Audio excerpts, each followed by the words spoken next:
Hi, I'm Tom. I'm Matty. And I'm Lewis. This is the Wigan Way, Wigan's favourite rugby league podcast.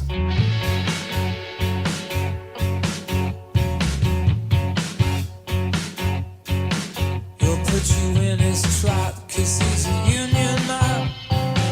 He's got it all figured out. He won't care what you think 'cause he's a northern man. He's allowed to speak his mind.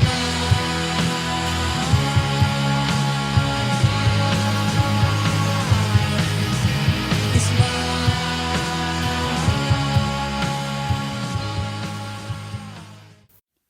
The Wigan Way podcast is brought to you by Cherry and White Pins, a local Wigan Warriors themed pin badge company with a variety of Wigan ranges. You can get free shipping on all orders when you use the code THEWIGANWAY, that's The Wigan Way, all in capitals, at checkout. Thanks to them for supporting the show. Whether Tottenham felt so special because of the fact we'd just come through COVID, the side effects of that, then the fact that Matty Peter had rebuilt this, took over, and there was a buzz around the team that we hadn't had for a few years. I've talked about how special it was that first pre-season game at Warrington. It felt really special then. Yeah. Whether that added an impact to it. I think it was a brand new stadium as well at the time. Brand new wasn't it? stadium. Only just kind of come out, state of the art, new, all new stuff and gear inside it. So I think that was playing a part of it as well. That to go and see what this brand new stadium looks like. But yeah, looking forward to Wembley. I mean, the best podcasts are always the ones where we've won. And we're back on a Monday having won, and all three of us are together and we just bounce off each other. I think them are the best podcasts, so I'm looking forward to this one. Oh, I can't wait. Should we dive into it then? Let's do it. Right. We can get the win. 38 points to 6 in what can only be described as dominant semi-final performance as you could wish for. Yeah. Well, on the match report that we do, I used the word barrage. Yeah. And a couple of Hull KR fans actually said, you know what, barrage is the right word. First half especially, it was a bit of a barrage. Just had no answer. No answer at all. And it did remind me of the semi-final of the playoffs last year. Well, we in slightly a different sense, but we flew out the gates and they couldn't stick with us. And that playoff semi-final last year felt like it was over at half-time. Yeah. This one felt the same. It felt done. And there's pros and cons to that because the atmosphere goes a little bit quiet and the feeling around it because you settle into we're moving on. But this was so dominant. At no point did I think we were going to slip up. Did either of you think there was going to be a mistake in there? We were going to mess up? I don't know, to put it bluntly. No, I think if you look at, obviously it was 6 points and the try that Hull KR did score, I'm sure we'll go through it try by try in a second, but the try that Hull KR did score really kind of, it was quite messy, wasn't it? It wasn't like, a structure, didn't really come off a Wigan error. It was just a case, they did a bit of a kick, managed to get a pat down. Mike Lewis just does a throw out the back that could have gone anywhere, but it ends up in Burgess' hands and he managed to finish for a crossover. But I'm not too bothered conceding tries like that. So I don't mind conceding tries like that. Yeah, I thought, and the kick-off went and bounced and then went out and we got the ball back and scored off that. So obviously people were pointing at that as the moment the game went away from them. But if I'm honest, I think at half-time it was definitely over to me as soon as we got those 2 points. Yeah. Because they were never going to score 5 tries. I don't think we were never going to let them score 5 tries. And I thought, even at 24-0 at half-time, I was supremely confident, even if they got back in the game, we'd find a way to get at least 1 point. Yeah. And I thought, well, if we get 25, we can't lose. And so, really, for me, I know there were a couple of hairy moments, like when Wardle coughed at the ball just after we scored, the great hit, and they had a chance on the line, or the Mikey Lewis chip and chase, what could have got them back in the game. But to me, once those back-to-back tries come from Miskey and Smith just before half-time, and we got to 24, I thought we can't go a full half without scoring a point, and 25 would be enough. I agree. Should we start with the tries then? Yeah. Jay Wardle opens the scoring. Jake Wardle, what else can we say about how good this man is? Well, he's always a safe bet for first try. The sniper, he Yeah. put a bet on Jake Wardle for first try. Can't blame him. Can't blame Annoyed him. himself for not doing it. It's the word we always use in it for Wardle, classy. And once again, this is classy centre play. Manages to catch a ball, get on the outside of Hiku so he can't really reach, having to make a diving tackle, which is going to be hard on a centre like Wardle. And he can't catch him. That's it. He's just... It feels like he never puts a wrong foot down. He always just drifts at the right time and always just steps at the right time. Gives his winger enough time. Gives his inside men enough time.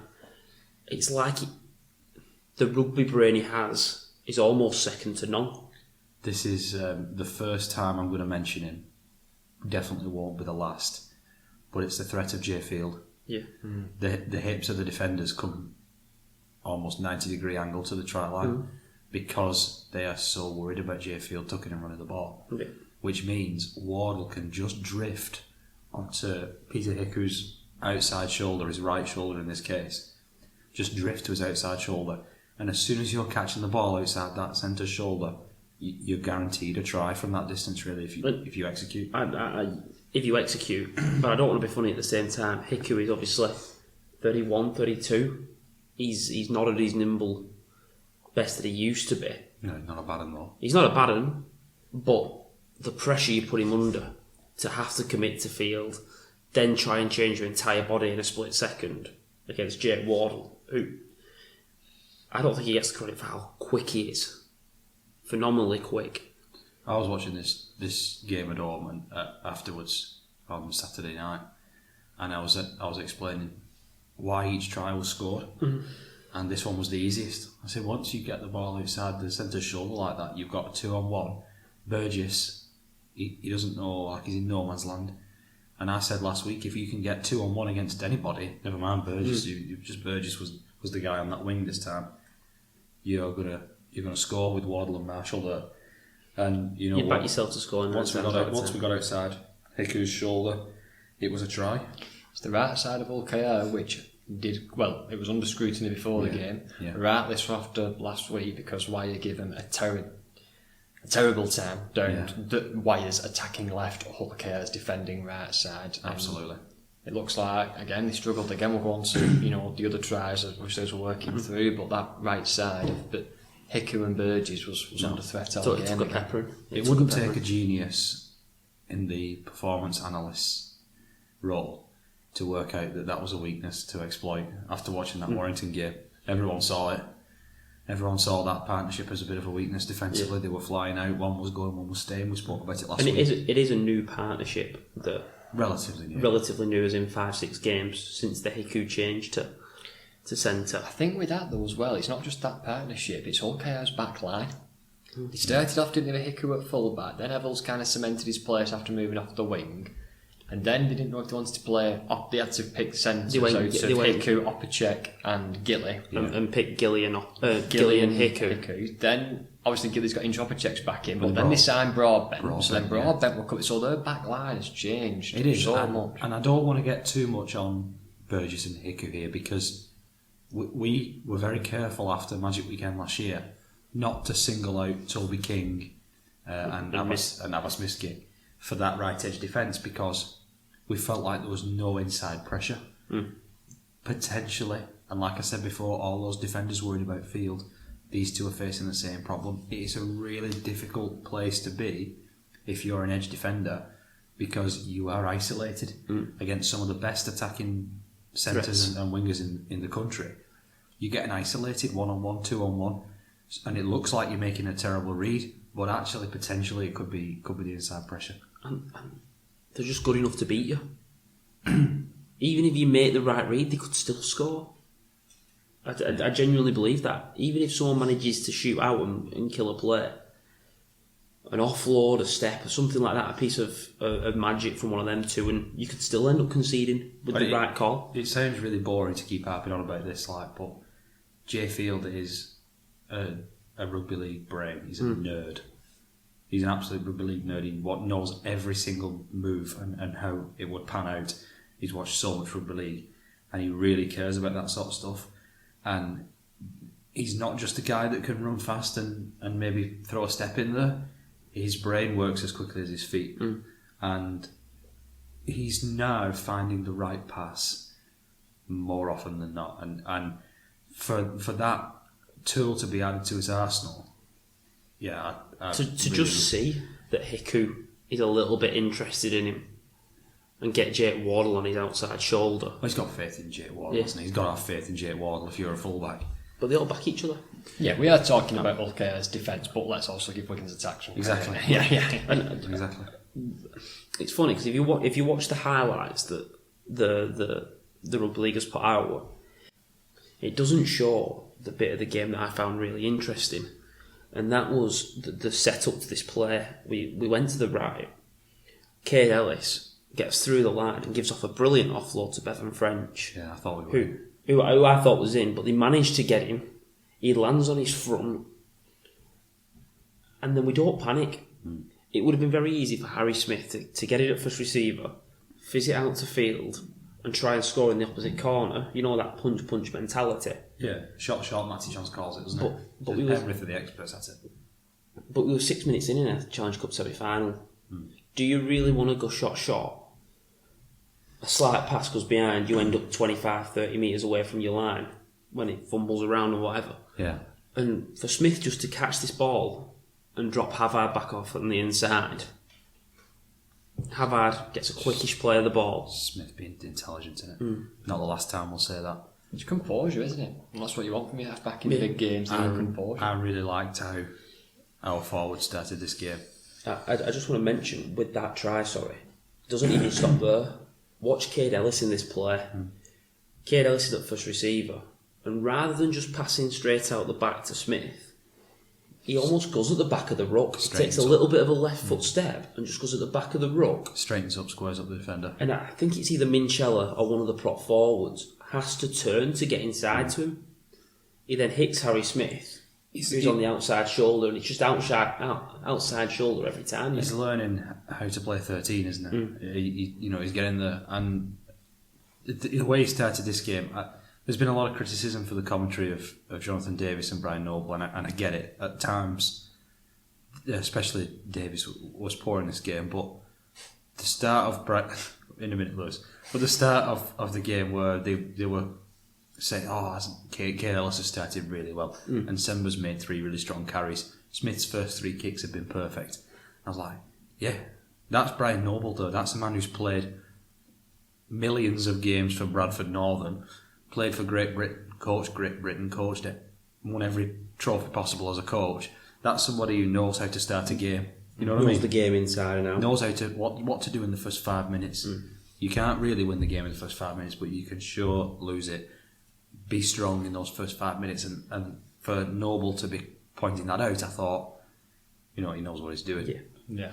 Now, I wanted to mention the set after this, the set after points. It's always a big talk, and it was in the first 5 minutes. It's you don't want to score, drop the ball, and you set out, and then give up points and negate that good start that you just had.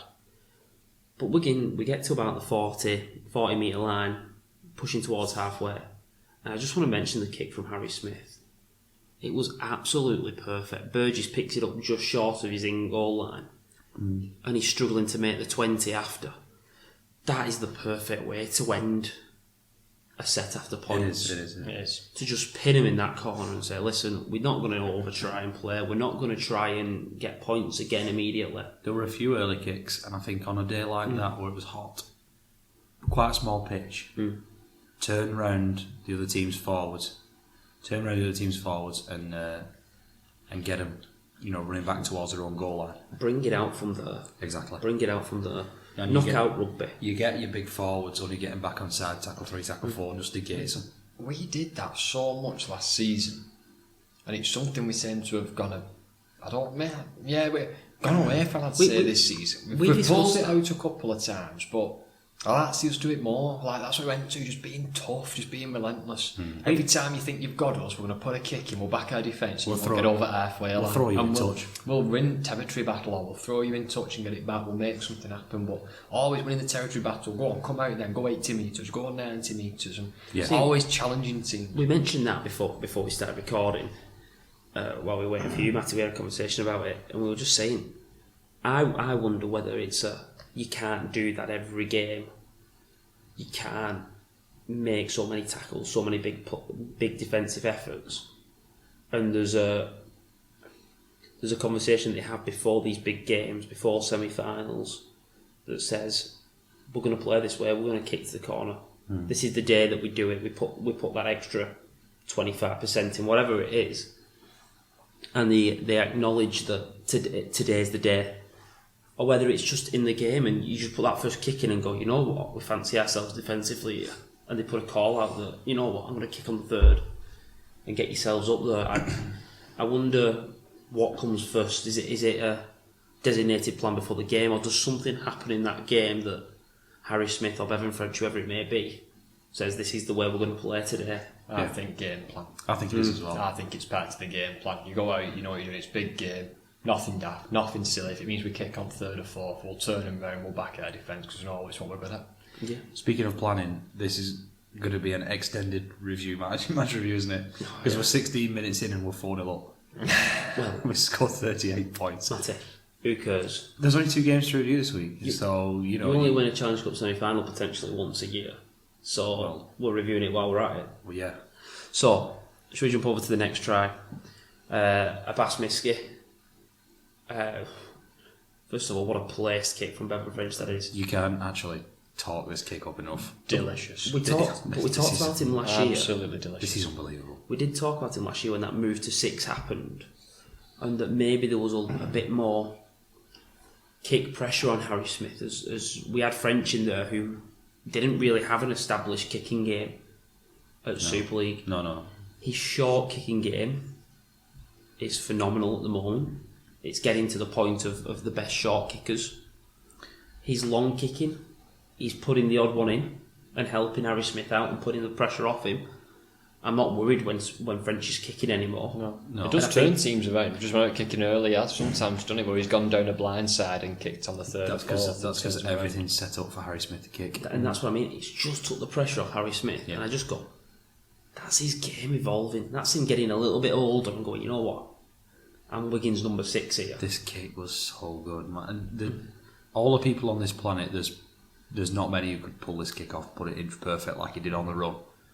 And then, you know, it was a good finish by Miski.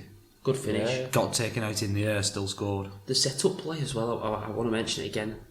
Every part of that set-up play really drove at the line. Harry Smith went really, really slow from receiving it at first. We all took it into the teeth of the line. Yeah. Drag a man in. Drag the next man in, drag the next man in. All of a sudden, we got. What it was though for me was watch Smith. He gets the ball and he's so slow, and then he just bites at the line and just goes. And suddenly you go, oh, is he going himself? And it just draws 3 men in. You hit the perfect pass, and it's just created so much space by doing nothing, just by risking getting someone hitting you a little bit late. Yeah. You take the risk, and you make someone like a Bevan French or a Field 2 metres worth of space. That's all they need. That's all they need. It's perfect, and what a finish. What I don't think was recognised enough about this kick was, even if Ryan Hall catches it, he's not in his in goal. No. He just gets pushed back over the line, and he's either tackled a metre short of the line, or we can get ball back from a drop out or whatever. Yeah. There is no bad option there for Wigan. It's not like you're going, oh, he's dropped it on the line and luckily Miski's leapt above him. It's inch perfect. Perfect. What did you make of the calls that Kendall had put us 10-0 up at this point? Because there's a lot going on here saying Wigan only won this game because they were gifted the first 10 points by the referee. The argument here is Brad O'Neill threw a forward pass, but he'd already given offside. Well, don't be offside then. And then you might get the ball. If you're not offside, he could just follow the pass. Because they were a mile offside. Yeah. And then the other one where Tyrone May just threw himself into a man standing still, which you're allowed to do, and complained to the referee. Well, I'm sorry, but you can't then complain. Willie Peters, while it was video ref for this one, was running to the fourth official. Verbally attacking the fourth official. What are you doing? Have a bit of class. Turn up when it matters. Yeah, just defend your line. It's not Chris Kendall who spills the high ball. It's not Chris Kendall who misses 31 tackles in the first half. No. You know what I mean? Not Chris Kendall that lets the kick-off bounce and go off. Has anyone ever won a rugby league match, or has the ref won it for them? It's ridiculous. Because every time a team wins a big game, the ref's always the reason Especially why. when it's Wigan. It's ridiculous, that. Right, let's talk about the next try. And we've got our fair share of bad refereeing Of course we have. performances and decisions, just like every team. Refs Because are it's people. they're gonna make mistakes. It's a hard what it job. is, but Let's at the end say of the day, look, it's like you said. To be fair, do you know what though? Most people who I've seen not like counter-arguing that is ironically Hull KR fans. Who like when I've seen on the social media posts over in the comments saying, you know what, no, Wigan were miles the better teams, they deserve it. Good luck in the final. And the players, I'm like, the players were the same. Ryan Hall said exactly the same thing. Like the only people who tend to be like this is people who weren't even involved in the game, Saints fans or whatever, just being like, "Can you give you a game?" And it's like, go and talk to OKR fans. They might be weren't good enough today. Simple as that. But that doesn't fit their agenda that Wigan run everything. So No. right. Should we talk about the next try? Because Mikey Lewis and Tom Opacek, what are you going to do with Junior December running at you? you know that thing I've been doing for 12 months, trying to calm everybody on Junior and Sember, and you know he's only 18, he's only 19. We cool it on the hype. Let's just bring him in slowly, bring him along. No, forget it. Get excited. He's not even a man yet, and he's an absolute animal. He's 19. He's ridiculous. What are you going to do when this bloke's 24? He is ridiculous. I honestly don't understand how it's humanly or genetically possible. But to be this good at rugby at this genetic age. freak. But I don't want to. I mean, I'm going completely past. I'm swinging it away now. Get excited, man. I'm Get on board the junior 7 train, baby. I'm going from cool it and let him start his career to now he's the next Sam Burgess, because I'm thinking about a teenager who had that much impact at that size, and that's the only one I can really think of off the top of my head. So, I mean, if he goes on to have half the career slamming Sam did, I'll be really pleased. I thought it would be funny though. He's only had one, maybe, full season as a fully fledged first team. I mean, he carries if he carries on playing like this and gets no better, You've got a good one already. he'll have the RFU phoning up, and he'll have the NRL phoning up, and we'll have a struggle on our hands to keep hold of him. That's if he stays as he is now. That's if he doesn't get any bigger, he doesn't get any stronger. But he's only had one full pre-season as a first teamer. Like, the year before, he was still an academy product. Yep. He was still at college, he was still whatever. He's now at this 24/7.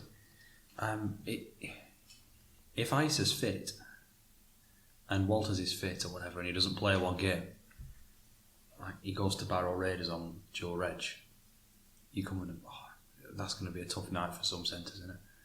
If he's playing for Barrow. I mean, it's tough enough if you're Mikey Lewis. Mikey Lewis gets isolated against him one-on-one. Doesn't have a prayer. No. And that was it. That was my worry when he played Tonga, Lewis. But his teammates protected him better then. They didn't today. On this game, Did they protect him better, or did Wigan exploit it a little bit more? I would imagine Tonga would have had a similar game plan with their strong running second rows. You mentioned build-up play before for an early try, Dukes. I think this was the same. We set up, got everyone doing right, got bodies in motion, running the right lines.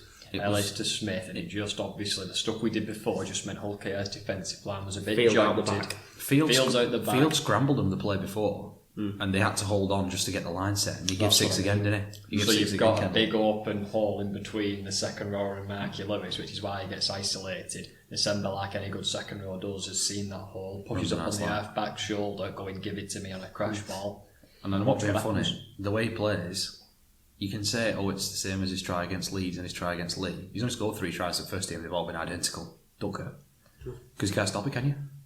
Keep playing short. But that's how second rows are. Exactly. Tries crashing over half. But you know what I He's love built from for this? one thing, running at half-backs. How many of them did Chris McQueen score? Is with the fact that they give 6 again, we talked about Smith with the Havard setup where he passes back inside to Havard for the first try. And it's a little bit of that again. It would have been the easy thing to do, say, well, we set up this player, he's give 6 again. It wasn't a tackle one when he gives 6 again, though.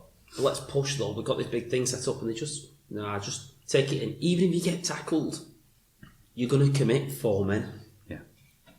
If you don't, we score. What's the worst thing? Yeah. Well, the worst thing is you time it wrong and he drops it. Fire it into his chest. But he gives him it with enough time. It's not like he's launched it at him at the line.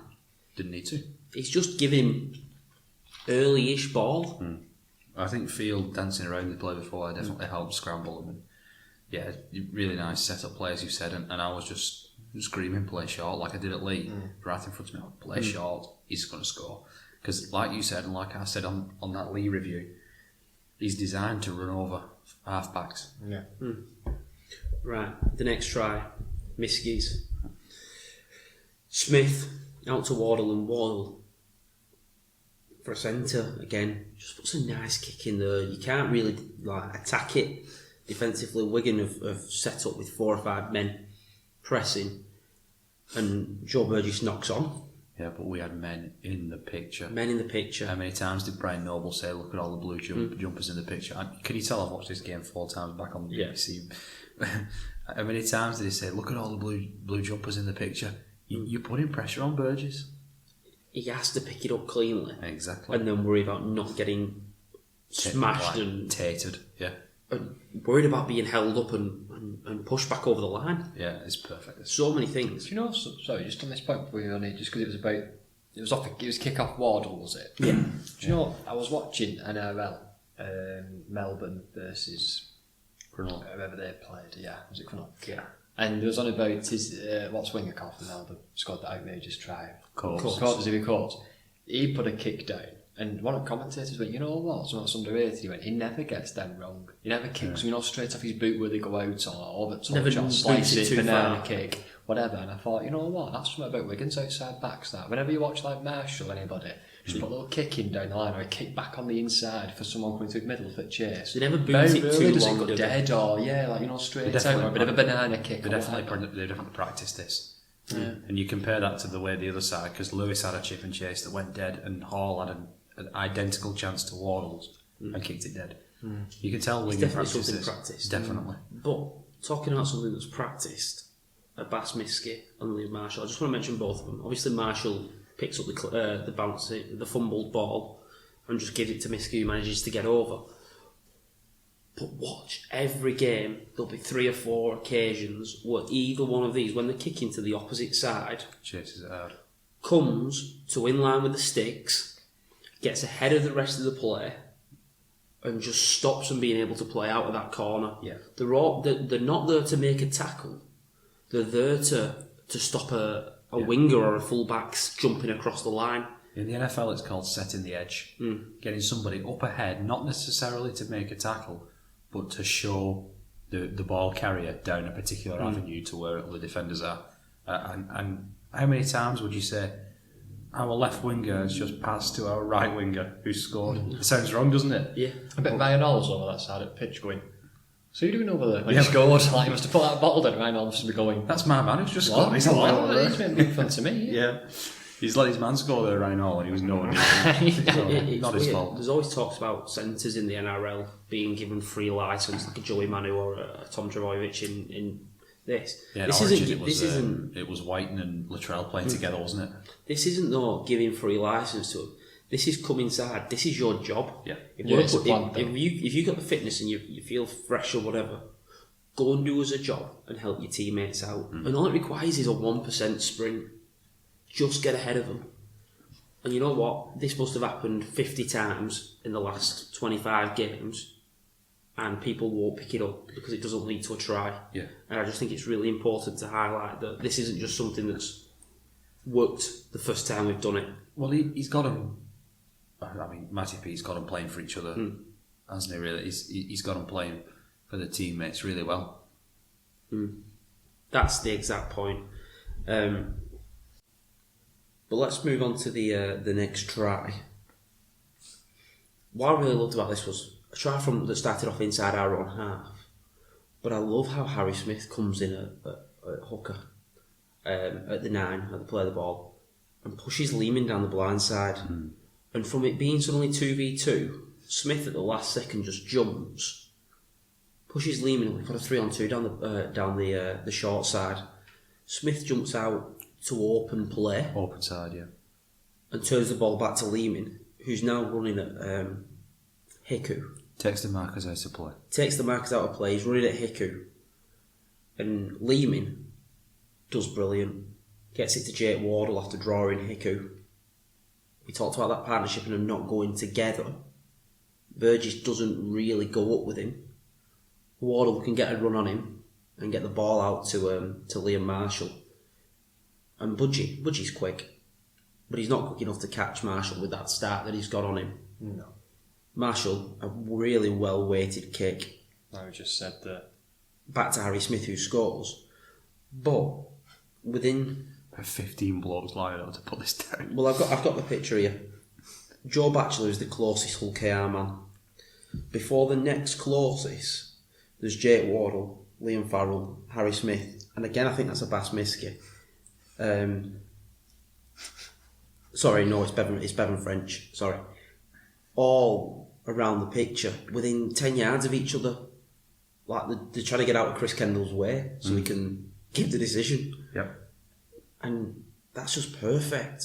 And that takes the game into half time at 26 points to nil. 24. At 24 points to nil, sorry. Adam Kieran started kicking at this point. Yeah. And Kieran knocked this one over. I'm okay with that.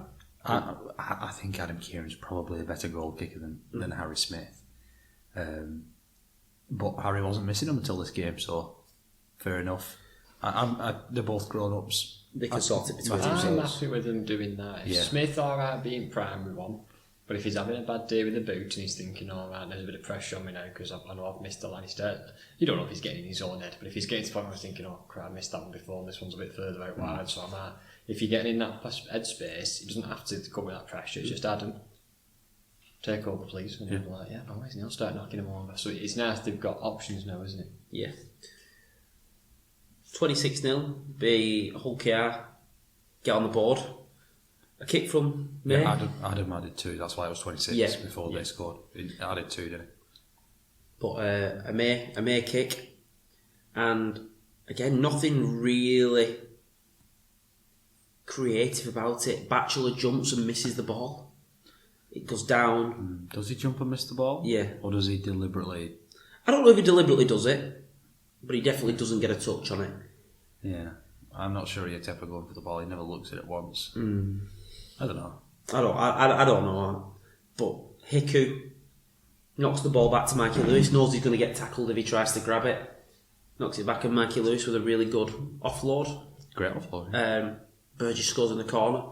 You're backing Burgess 99 times out of 100 there to finish that try. I mean, it were a decent effort to stop him, but he definitely scored. Yeah. Don't know why the video ref took 50 looks at it, because he definitely scored before Wardle tried to hold him up, but it was a good effort.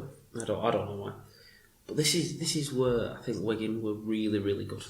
It was 3 minutes after this that Wigan then get on the board again. But why? What did I say last week about Ollie Leyland? Goal kicking halfbacks should not run back and take the kick off. What does Mikey Lewis do? Leave it for somebody else. Bounces and it goes off, and we get the ball. That's what Smith does for Wigan. He obviously goes and stands on the 40 metre line, where traditionally like your loose forward or your 9 would go and stand. There's no rule that says it has to be your halfback that catches the ball to kick off. No, it's just the common practice. Your fullback and your wingers are your best at dealing with high balls.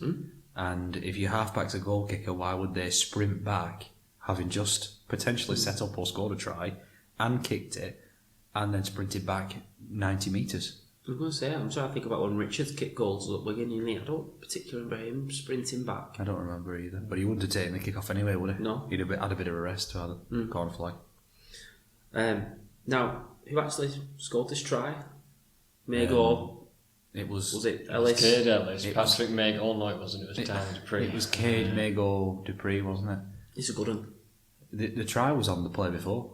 The gap was there the play before, and we tried, and they just about stopped it. Yeah.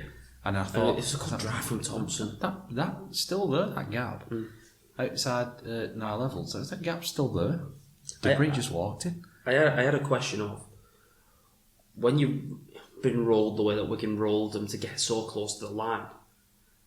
How are your two defenders next to each other, Jez Litton and Nile Levels, when Wigan are just trying to barge down the front door? There's not a prop forward there, and I'm not saying a prop forward would have stopped Tyler Dupree, but he'd had a better chance. I love this. A bigger body on a big body. You know why I love this? Think about the tries we scored. We cut them open with Wardle. We had a nice deft kick in behind for Miski. We played short to cut them open again with Nsemba. We had 2 breakaways from inside our own half, and now we've barged down the front door. We scored every type of try. Yeah. You know what I mean? That's it. Outside of what? Chip and chase. We've done everything. Yeah. Beaten them everywhere. Yeah. Now, 10 minutes later, we'll see 2 men go to the sin bin, Opacek and Kieran. What do we think of this situation? Because ridiculous decision. The ref was playing to the stop you there. The rule of if you send off one person for an altercation, you immediately have to send off the other person, even if they didn't do anything. It's the easy decision to give. There's been a coming together, both of them can go for 10 minutes. And what I don't like about this, sorry, because I know for weeks on weeks I'm having to go ranting about referees' decisions, right? Why, when there's a high shot, do we watch it 10 times in slow motion on screen? When this has happened, there's no replay shown for look at what's going on, who needs footwork and who's in the wrong. We don't do it. It's just 2 people come together. And let's paint out what's happened here. Kieran is making a tackle on Opacek. Opacek strikes out 3 times. Yes, with it, I'm not saying he hits him, but open palm, open hands, not face, punching him, but hits out 3 times in Kieran's face. Kieran stands up. As Opacek plays his ball and walks into him, Kieran gives him a push that say, come on, stop hitting me in the face. Opacek then goes back with 2 hands in Kieran's face, so then they come together and they both get 10 minutes. And I'm like, it's the easy decision I don't know to why. give. What do you? He's done it for a retaliation. Should he? What do you want to do? Say something. Stand there and thank him. Why did you not just give a penalty to Wigan? Should Opacek have even been penalised? No, it should have been a penalty. You just keep it 13 on 13. If you're going to sin bin them both, what's actually the point? Because either there's not been a punch thrown. No, there's not been anything. Either you just keep it 13 on 13 and give Wigan a penalty for the initial offence, or you say, well, what Opacek has done is worse than what Kieran's done, which it obviously was. So I'll send him for 10 minutes and keep Kieran on. Those are the only 2 options, really. Now, and it just had 0 impact on the game because he took 2 players off. He took 2 players. It's just 12v12. So whatever. It's just stupid though. Like, why? I don't. What do you want Kieran to do in that situation? I don't know. Thank him. Like, do you know what I mean? For me, it's a bit of handbags. Just move on. Yeah, give a penalty and play. Stop being stupid. Next time, if you're involved again, I'm going to sin bin you. Oh, I'm happy with them saying that. I'm happy with him saying if you carry on, you're going in the sin bin, or you both sit down. I think that's fine. Right, it was only a minute while both teams were down to 12 before Wigan scored again. French from our own half takes it to the line, gets field space, who draws Mikey Lewis. Ryan Hall is trying to deal with Liam Farrell, and they just cut out Faz. He hits Abbas Miski, puts a very, very good kick inside, and the bounce does go Wigan's way, if we're being honest. The bounce goes the Wigan way, you mean? Yeah. It's a good podcast, that. But the bounce goes the way that we would want it to. But usually it does when you're winning games by 30 points, or 26 points as it was at this time, you usually do get the look of the bounce. And also, you get the look of the bounce when you put more men there. No, I was going to say that, but you get the look of the bounce when the other teams run ragged. Because they're not there in town. No. You know what I mean? Burgess overruns it as the covering defender and it just kicks on from him. But a prop forward gets it. Yeah. Sam Walters. Is he a prop forward? Did he play second row? I think he played second row. We got him December off, didn't we? And then Patrick Mago came on for Adam Kieran after this. I don't know what was going on. Didn't matter, did it? Imagine seeing December going off, thank God for that. Then you're staring at 6 months half Sam Walters, who's come out replacing. But that is horrendous, that. You've played for an hour as well. I don't know, he's been ready to tackle in December. just He's point just it out, gone man. off. Oh, thank God he's gone off. Who's on? Then you look up to Sam Walters like that. I thought that when they put Mago on after about 35 minutes, I thought the same thing. Oh, goodness me, what are we doing here? You've just seen off Ethan Havard and Tyler Dupree, and now you've got Mago battering down on you. Yeah, it's The forward horrible, pack we've got is absolutely ridiculous. Because it was one of the weaknesses of our team when Matty P took over. How we've gone to have this now. We can't get them all in, can we? No. That's the problem. I was going to say, you've got to throw back into that. Liam Byrne, Mike Cooper. Yeah. Harvey Hill's not Harvey playing Hill. football. David Hill's not playing. Ice is obviously injured in second rows, and Walters is back, so that's Farrell. Tiaki Chan. Tiaki Chan's out Who's on loan. playing- Messi is out on loan. First team Super League rugby at Hull. It's worth mentioning on Chan actually because he went on a 2-week loan, didn't he? And only played one game. It's now a week-to-week loan, so we can choose to extend it. It's our choice every time. Well, I guess they have a say in it, but if both parties want to extend it for a week, You could imagine that. We want him to do another week with you. Nah, we don't want him.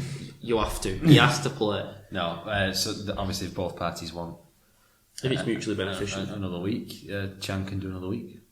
But yeah, Sam Walters does really well to pick this up and gets a great pass. He's Like, quick, isn't he? He's sharper than you think. He's quick for such a big fella. He's quick, isn't he?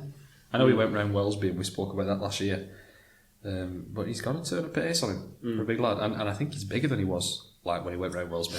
Shoulders are bigger.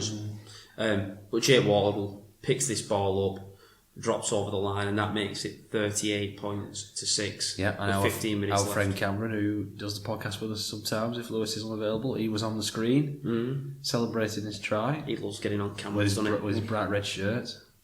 But there is something I've got to mention before this. Whilst it was 12 men apiece, potentially a call for another set of cards with Well, one card should have been shown. Yeah. with Peter Hiku.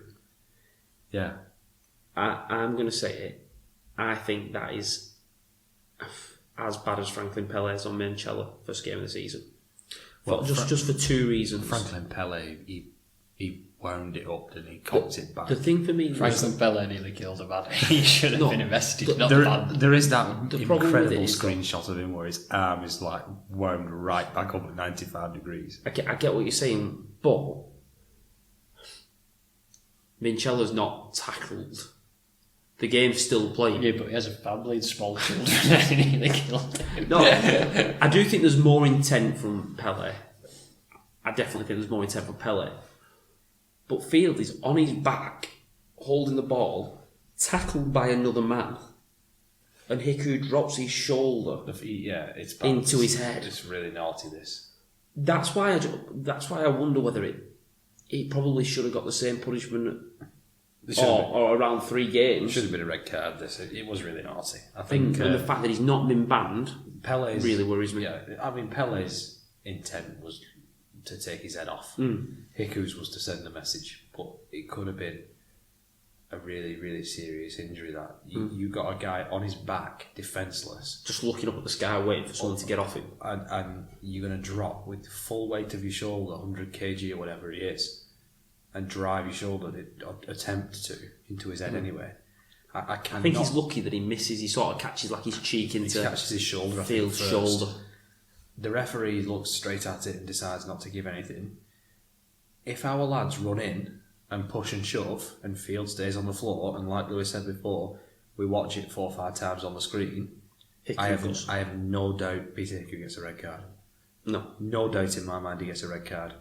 And then for them to say this afternoon that it doesn't even warrant an appearance before the disciplinary, it doesn't even warrant a fine, I just can't believe it. When Ellis and Walters are both, and we cannot find what I can see it, but I can't. Walters hit a guy late, but it wasn't that late. If Hiku has got nothing for that, And Thompson's been fined as well.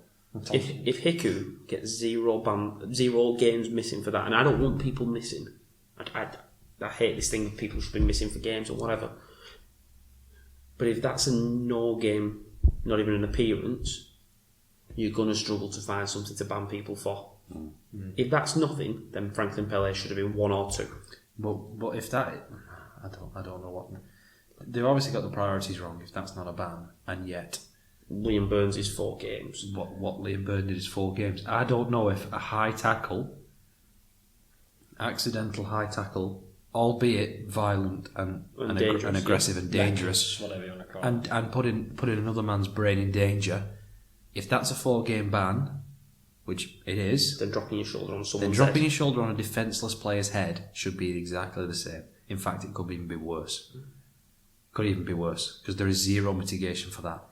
You are deliberately attempting to injure somebody. This is the thing as well that I think about it. It's not even like Hiku's got him and putting him on his back and his shoulder's gone into him. Liam's already on the floor. Liam Byrne was trying to make a hard tackle. Yeah. Peter Hiku was trying to injure another human being. In a sport of professionals, everyone's a professional. I just don't see how you can do that. No, I don't. I really don't. I don't see how you can do a shot like that on somebody. And maybe it's a case of it might be a while before we play Hull KR again, but maybe he gets targeted the way Asiata did when they played St Helens. I wouldn't be surprised. Right. Shall we have a jump into some stats? Very difficult to find. Match stats for Challenge Cup games for some reason. They seem to they don't make them public. hide them. I don't know why or what the point is behind that. But Luke Thompson, if we just have an appreciation for this guy. 80 minutes. Full 80, didn't 80 minutes, one of my 20, don't get many 80-minute prop forwards in game anymore. In a hot day like that, in that heat. when it was a semi-final. 19 carries, 196 metres and 36 tackles. The most tackles, most metres and most runs of any Wigan player. Yeah. That's a phenomenal effort. A couple of others that are worth a mention in terms of distance. I forgot his name now. Was it Dupree? Dupree. You mean Ellis Mago? Yeah.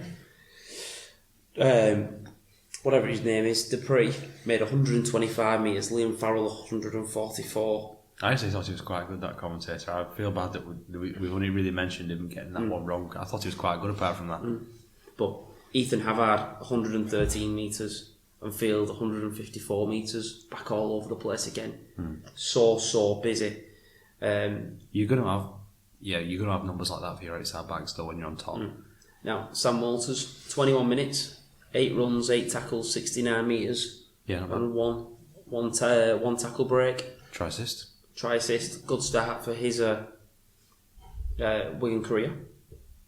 Now, There's a decision to be made on Sam Walters because he's not going to play this week against Salford unless we successfully appeal, which means he's only really got then the Warrington game in the league and potential cup final.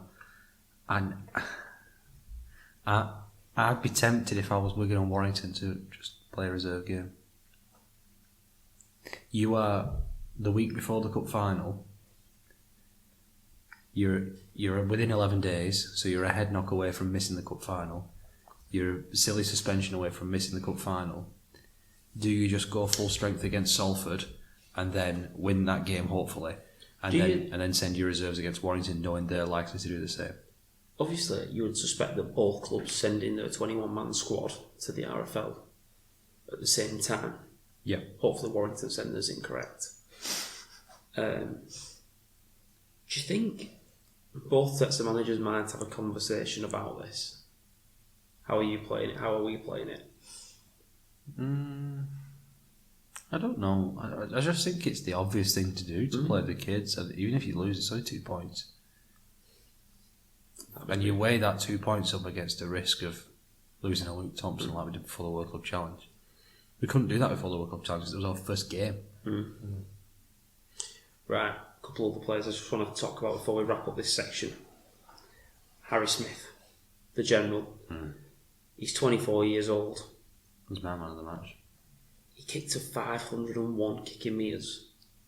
Just compare that with Mikey Lewis, who was the most for Hull KR, 282. He's dominated that game. He had his fingerprints all over everything. It was phenomenal. Remember the Josh Mantellato thing? Mm. Josh Mantellato was an excellent goal kicker for Italy. And Sean Wayne said, well, you could bring him in and he'd kick all the goals for you. But he has kicked 2 for the try. He has to kick 2 from the touchline every week just to make up for the try that he'll concede. Mm. Harry Smith missed 3 goals. But how many points did he put on? More than 6. And how many opportunities did he stop even developing by good game management? And it's hard for a kick goal when you've got Mikey Lewis in your pocket.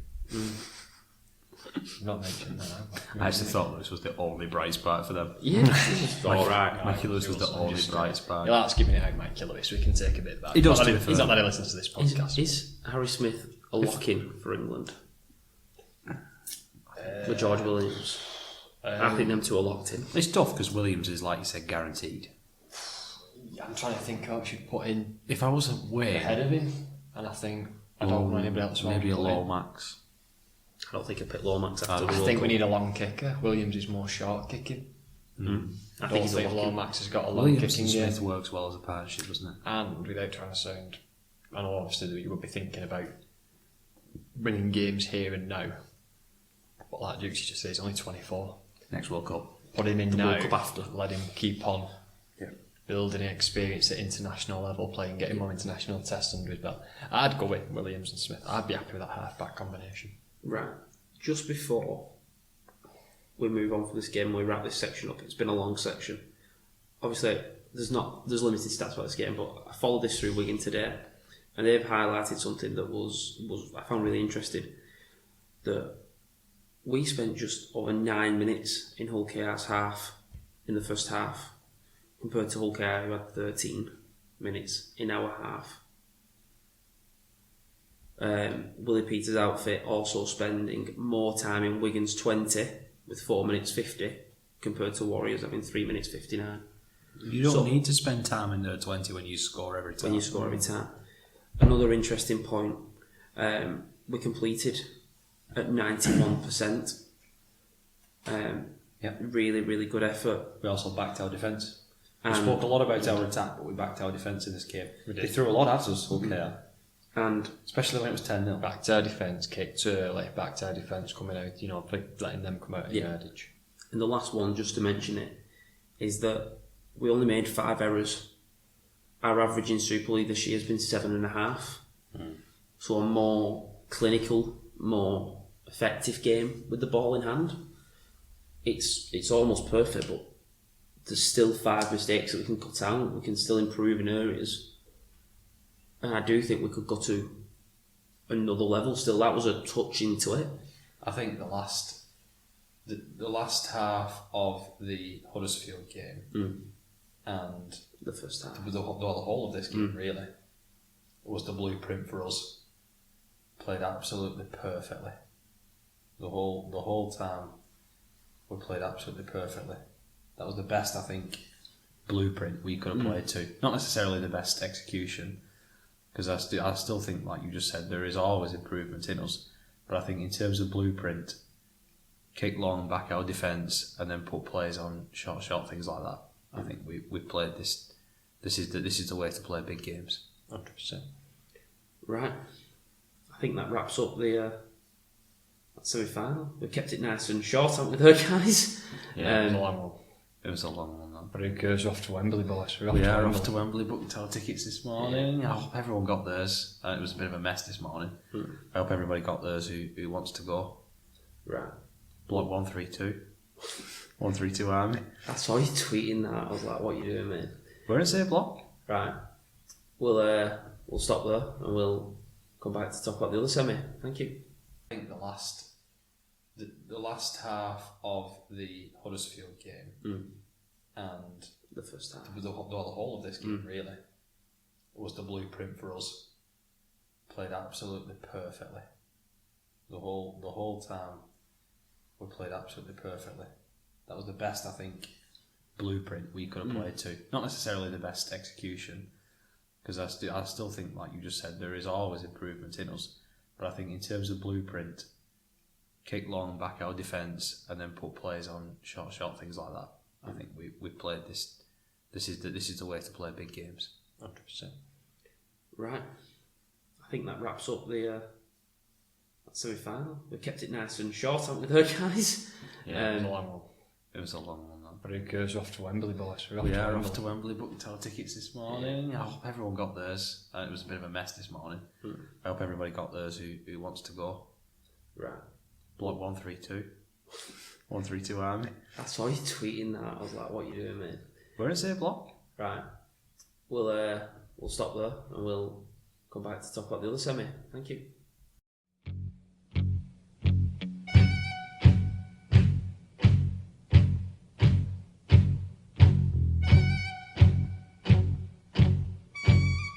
So, thank you for coming back after that long first section, we'll say. We're going to look at Warrington vs Huddersfield. Over in St Helens at the Totally Wicked. Yeah. Crowd's not as great as the Wigan game, if we're honest. Only a little bit. Only a little bit lower. TV viewing a little bit lower. But didn't feel very well advertised, if I'm being honest. If we're looking at the crowd now, there's a good Warrington section there at least, but then it wasn't too far for them to travel, and the team's performing really well. They always travel as well. It's not particularly far for Huddersfield. Warrington Wolves. No, I know, but they don't tend to travel as well as Warrington do. No. Right, this first try, and this was alarm bells for me. 6 minutes in, and George Williams in his own 20 hits a cut-out pass to Matty Ashton. Lovely ball. Lovely ball. So much space though for Ashton. But he races down that wing, and by the halfway line, Connor's come across and put the tackle in. But George Williams, Toby King, Scott Drinkwater back it up on the inside. Josh Drinkwater. Sorry. I wish it was Scott Drinkwater. I don't. I wish he played for us. He's unbelievable, Scott Drinkwater. But Williams just takes it, step of Adam Clune, and gives it back inside to Toby King. They just made the right decision. Finds Drinkwater. They just made the right decision. Make the right decision every time. They score on the sticks. We were watching this before, Dukes, and I said to you, people talk about what's making this Warrington side different from last year. Yeah. People talk about resilience and stuff, which I do agree with, but I think it's that, mate, like support players. We was mentioned about pictures in the frame before reviewing Wigan. More people nearby. Just pushing up support play, the things that are efforts, things that you don't need skill for, just efforts, pushing up, being on people's shoulders, pictures in the frame, and it happens throughout this game, which we'll talk about as we're going through it. But that's what's changed for me. Last year, someone gets tackled there and it's a chance gone begging. It doesn't get finished because there might be one person pushing up. There's not five. There's not 5 people. Williams and Ashton have made something, but then there's no. But you got King, Dufty, Swift and probably Drinkwater. gets across and deals with Williams, and that's the play broken down. And just by that little bit of effort from King and Drinkwater to get there. Now, 3 minutes later, Warrington score again. This one starts just over the 30-metre line, and taking it to the line. It's the same shape, though. It's the same shape. Right Dufty just steps inside of Kevin Aguama, They're all worried about Ashton. and Dufty does well. Just draws his man, feeds Matty Ashton, and he's got the pace to beat anyone there, really. Well, they're all celebrating before Ashton even gets it because it's just a foregone conclusion. The only way he doesn't score there is he drops the ball. Yeah. Like, it's just not... Foregone He's not scoring there. He's quick. 10-0 up inside 10 minutes. It's exactly And the you've same as what we conceded, did. and on that, you've conceded 2 tries for Huddersfield from inside. Yeah. The Warrington's been inside their own half, is what I'm trying to say, sorry. So 2 tries when you've been in the opposition's half. It's not good enough. It's a semi-final. Now, they hold Warrington We out might for say 10 that a minutes. few more times, Lewis, before the end of Well, yeah, we'll keep going through it. It's a semi-final. Don't forget that. Now, it's 10 minutes later.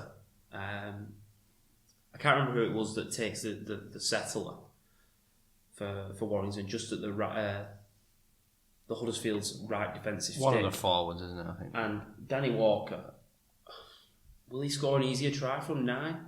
Just stands up and walks through. Jake Connor bites, 2 other defenders just follow where the dummy goes. And this is where I always think, mate, if you're going to score, make him score in the corner. Don't give this soft one in the middle. If you don't get there because you're stuck at the play of the ball, you know what? It's a well executed play. Yeah, and we often say that make him score out wide because then it's 4 not 6 potentially, but also more margin for error. Yeah. If you make have them to make get that three pass, passes right. make the pass, get it all right. And I think this just set the example of Danny Walker's reaction after this try. Just gets up, stands there, a little bit of a celebration. There's not a big reaction. You're 18-0 up with inside 18 minutes. Game's going though, isn't it? Game's already gone at that Game's point. gone. Now, Huddersfield do get the next try. Good work from Lola here and Masters, who he's a physical centre, really strong. Does well to knock off Williams and is it Roderick Ty? Yeah. Good offload inside to Jake Connor, who finds Swift. Nice try this. A very nice try, a very well executed play. Power play with centre in it. Get off, mate, and then find an offload. But if you're a Huddersfield player, you should be sat here going, you know what? We have to score next. If we can get this to 18-10, because obviously they missed the kick. If we can get this within 2 tries. Momentum swings back their way.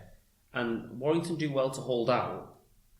But on the 34th minute, this is such a soft try to concede. Oh, yeah. From inside your 20-30 metre line, Danny Walker just steps out. And he doesn't step someone. He doesn't No, he just runs beat towards through an someone. easy gap. He just runs at space, gets through. And I think is it Harry Rushton who's on the floor trying to tackle him, grabbing at a shirt. And he offloads to George Williams, who's backing up. And you got great stuff. He gets around Jake Connor like he's not there. I was surprised that Williams didn't beat Clune for pace. He stopped to get past Jay the Snake. Yeah, but so easy. And you look again at pictures in people in the picture. Warrington had 2-3 men backing him up. Yeah. Who's there? It's a Ashton's. nice move to get round. To get around the Snake, isn't it? Yeah, It's just, this is the thing though, isn't it? Like your big teams, again, going to you said before, Matt, I'm going to be saying this again. They've conceded that on Warrington's 20 metre line. Someone's got it from 9, shot out, and passed it, offloaded it to a support player. Yeah. Your big teams, your Wigans, your Saints, maybe throw Catalans in there. the Warrington now. Warringtons, they're relishing when they've got a field position, when someone's playing the ball in the 20. The fans are giving it the every time someone gets tackled, like, and they're wanting you, be relentless, be punishing them there. And Huddersfield, they've been done off a scoop from there. Yeah. It's just Do not you know what I right. mean? It's wrong, innit? We're 35 minutes into this game. Yeah. You're losing 24-4. And the 3 tries you conceded. From inside, yeah. From inside your own third, inside your attacking third. Well, you're meant to be aggressive and trapping them in. And this is a semi-final. And Yeah. it is a semi-final. And the other one's just a scoot from 9, where no one's really tried to deal with Well, the they main threat. were reminding me in this game, Huddersfield Giants, of their fellow Yorkshireman, Sean Bean, because they kept getting killed. I told you. You bet me I couldn't put Sean Bean. a reference into this, and I've done it. I don't know why he's even on the screen right now. Yeah, we should probably reference it. For full transparency, we got the game on BBC Sport highlights, and the recommended videos, one of them is just a picture of Sean Bean from Sharps Rifles. We've had some strange suggestions, but that's up there with the strange. Maybe that's just what happens when you type in Huddersfield. Yeah. Anything to do with Yorkshire, you automatically get Sean Bean. Sean Bean's face. There is a 10-minute compilation video on YouTube of Sean Bean saying a particular word. Yeah. Which I can't repeat in this podcast because No. we're a family-friendly podcast. But I do watch it every Yorkshire Day. It's just funny as hell. It's the only way I celebrate Yorkshire Day as a proud Lancastrian is just watching that video of Sean Bean. Right. Let's get back to this game. Now, you can only imagine what Ian Watson's saying to his lads at half time.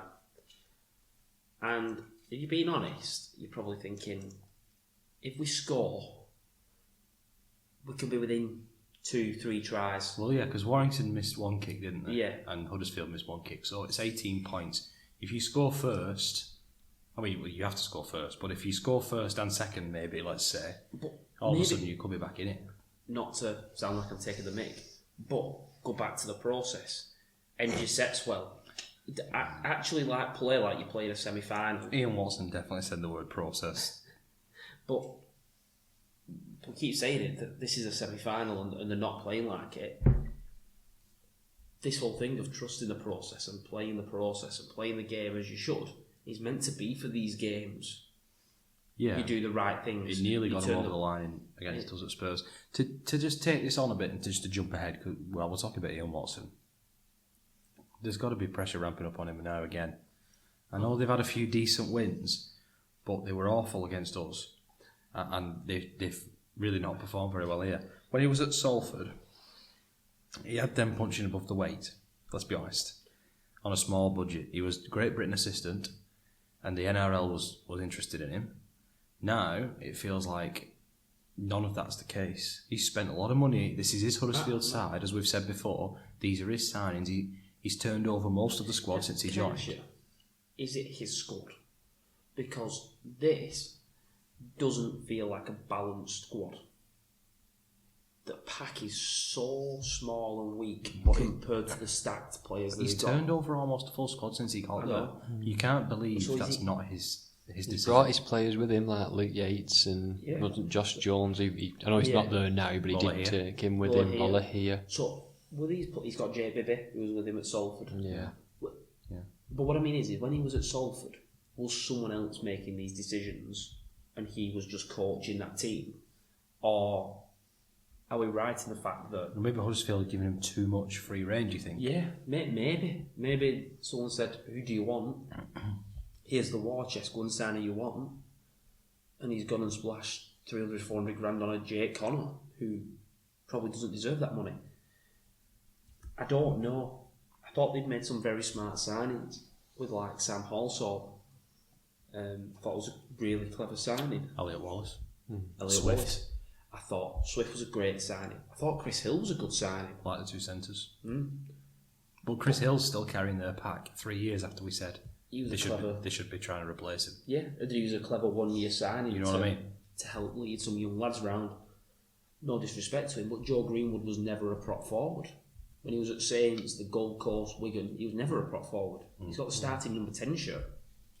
Like, that doesn't scream to me to a squad that's balanced, and it falls down to one man. Sean Bean. To answer your question though, Matty, I do think he's under pressure. Yeah. But what does success look like for him for the rest of this season? Because I've seen a few people, Huddersfield supporters, saying, that's it, the season's over before Magic Weekend. Could they get top 6 still? Well, they could get top 6 because they're in striking distance, because it's all dead close and it congested. If they don't get top 6, then that's a failure. No, he's gone if they don't get top 6. Because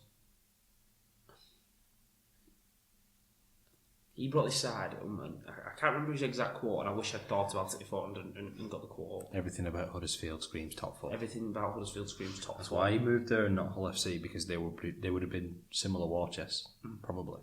Yeah. If you think about it, at that time. Now, obviously, it's different with Hull FC's financial thing we spoke about before. They're reassigning money, but then you would have said Hull FC was just as good a job, and the reason he chose Huddersfield was he said everything about this club screams top 4. Well, let's. I just want to say to Warrington, like, this isn't a discredit to Warrington. Warrington were really effective in this game. Yeah. No, I just wanted to jump ahead because we are going to give Warrington a little more credit for the rest of this game, and that's what I'm saying. Warrington are flying at the minute. Warrington looked like a top 4 side. Yes, they did. Playing a semi-final. Yes, they did. Huddersfield looked like a lower to mid-table side. You know what this was to me? I saw someone say this, I can't claim credit for it, but this is where this was different to the battering we give Hull KR. Warrington here looked like a side desperate to make a cup final. Huddersfield looked like a side, and I don't want to discredit them, but they looked like a side happy to make the semi. Hull KR didn't. Yeah. Hull KR did not look like a side that were happy to make the semi-final. And that's the sign of change towards Hull KR getting towards that top tier. But I do think Warrington have gone past them. But Hull KR obviously got to the final this year. Huddersfield were at the final 2 years before that. Yeah. It wasn't too long ago that we were saying Huddersfield got to the final. Build on it. They have to win something soon. Like, you know what? They could be top 4. You know, home draw. Kind of like what we're talking about Hull KR now. Yeah, they were ahead of Hull KR. They were actually. Hull KR are now better. Yes. Than what Huddersfield They're in a have been. better position than yeah. With a more balanced squad. I think.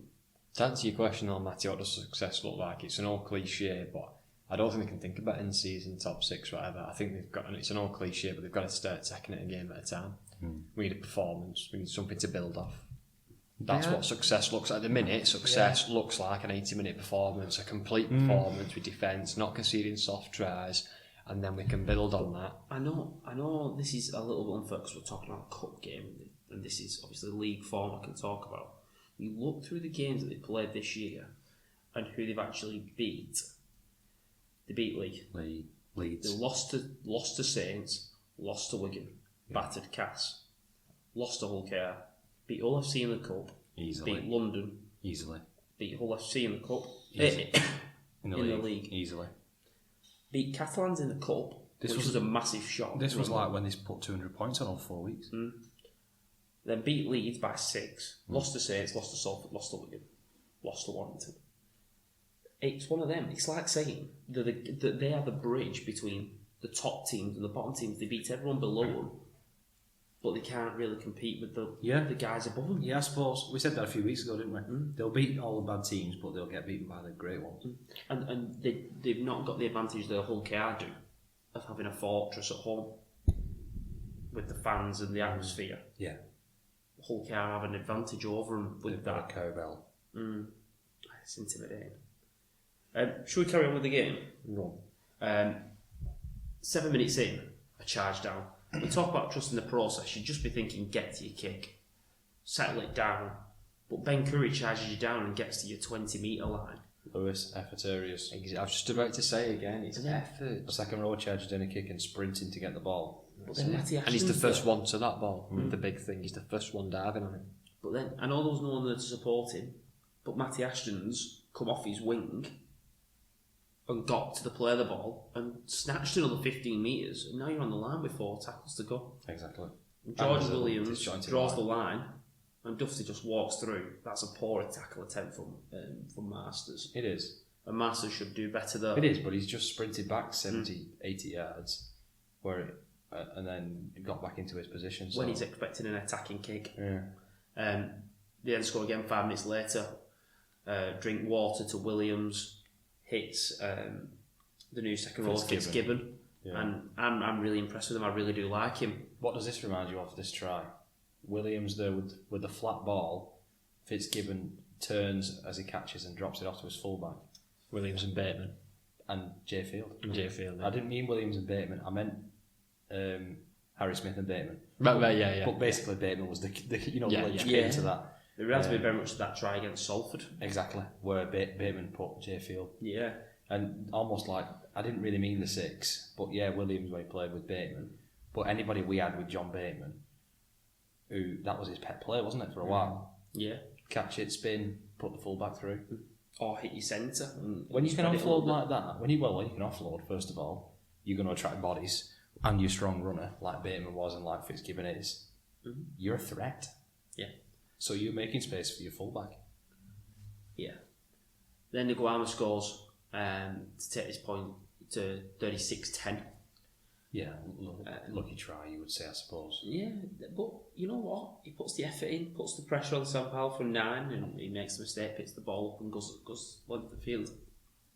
It's at this point that Jake Connor then got signed in probably 4 minutes after the yellow card. And I just think it's just silly. He's lashed out. I feel like they never coached now. Oh my god. Watson. Just spent 10 minutes talking about him. Watson. Has come out and said that he's going to have words with Jake Connor about lashing out. We talked about what he did when we played them and him letting his side down. Well, we spoke about when he was against St Helens. Yeah. Remember when we was arguing and he let Darryl Clark score? And the same point stands. That's why he won't get an England call up. It's why he won't get an NRL gig. It's why Wigan Saints, Leeds, Warrington won't touch him. Because you can get a yellow card in a game. Not when you're 36 points to 10 down with 20 minutes left and you're the star man. Interesting, you just said that about an England call-up. It's got my brain working. Who's the fullback for England if you put Wellesby in the halves, for example, or if Wellesby's not fit? England fullback if Wellesby's not fit. Herbie. Maybe. I don't know. I've not seen him play much fullback. It's a tough question, though, isn't it? I think they'd be tempted to put Mikey Lewis or Smith or someone like that, Dodd, Lomax, and keep Wellesby at fullback. But if Wellesby's not fit, I might be putting Lewis back there. That's a tough question. That that's going to be an important question for Sean Wade to answer. Yeah. We'll see who he goes with. Then But Herbie could be a decent shout because centres wise, we're a bit stronger, aren't we? Yeah. At this point, Leroy Cudjoe ends up back on the wing. Been a long time since he's gone back out there, and it was unfortunate, foot in touch, but great effort to try and get the ball down. Yeah, nearly scored. Nice kick. Would it have changed the game? Really, I don't think so. No. No, it wouldn't. But Warrington walk up field, and last tackle, Toby King just takes a ball to the line and manages to get an offload. Ball's passed back inside. Williams, plenty space, runs at the defender and just puts Dufty back on the inside. No, that's not Dufty. How you It's not Dufty, sorry. How do you not forget your favourite player, Sam Powell? Oh, shocker. That's Sammy a shock P. from me. Sammy P. That takes it to 42-10, and just before the end of the game, men shoot out, Dufty steps, the oncoming attacker, What's Jake Connors? and manages to put tie 2-on-1 with Connor. Jake Connors just had... Whoever that centre is, he was just shut out at lines and a massive Cudjoe. problem. And then Connor. Why does he not just smash him? He's just had 10 minutes in the sin bin. He's come back on fresh. Only a minute to go. What? How are you going to let Roderick Tide do you like that? I don't know, and that's what just winds me. If I'm Ian Watson, that's more annoying than the sin bin. It's just, I don't. Where's the leadership in Huddersfield coming from? They miss Chris Hill, don't they? Do you know what I mean? Who's taking, and we don't know it's all about slating off Jake Connor, because I don't want to give Wyatt some credit. But Watson saying, I've talked to him, where's the leadership group of players who's saying, look, just do a job for the team, you're letting your team down, get back there, catch the eyeballs, make the tackle when you make the tackles, stop giving penalties away, stop costing us games, like, where's the leadership in the squad coming from? Games. You know what I Stop mean? costing us games. That's it. But that's what he's doing, and someone's got to have some hard conversations with him. Why is he not having one himself? There's enough senior pros in that side who've won things. Do you know what I mean? You'd expect maybe Luke Yates, maybe as a part of the leadership team, Lola Hea maybe, but Kevin Niguama, been there, done that. yeah. Adam Clue, Yeah, I'm thinking, but Niguama's won grand finals. grand finals before. Played for the Roosters. Yeah, But why is Jake Connor not having it himself? maybe he is. He's 28, 29. Maybe he is. He's having words with himself, and this is what he keeps Yeah, doing. maybe. This thing that's not been working, let's just double down on it. But it's tough once you cross that white line. You're a competitor like Connor. Such a. It's hard to know without knowing the man. Right. I want to mention Warrington. Yes. I was very cautious on the Warrington Sam Burgess train. What do you want to call it? The hype around him. Yeah. This is another tick in a box of a big performance in a semi-final, come out and done the job. Still got plenty more questions to answer before you can put him up there as a top coach. I've still got my question marks around that temperament that we saw in the Hull FC game. That's just my personal opinion. But this was a massive question, and shown that they can do it in the big stage. I know they've not played a great Huddersfield team, but they were effective, they were ruthless. That was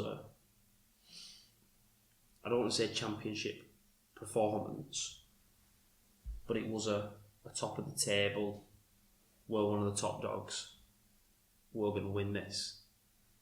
There was a bit of a swagger about them. It felt inevitable after that first 10 minutes. They didn't look like a Warrington with a soft underbelly. It was lacking resilience. Everything that Huddersfield weren't. Soft underbelly. And broke easy. They look tough, they look relentless. But we go back to what we said last week, Birds is doing things a bit different. Yes, he's brought in a couple of players, but nothing too big. He's given some youth lads a go. Trusting the youth. He's brought in some experienced heads in the likes of Sam Powell, who's, like you just said, there, been there, done it. Won grand finals, been part of a successful team. So, Dufty's playing.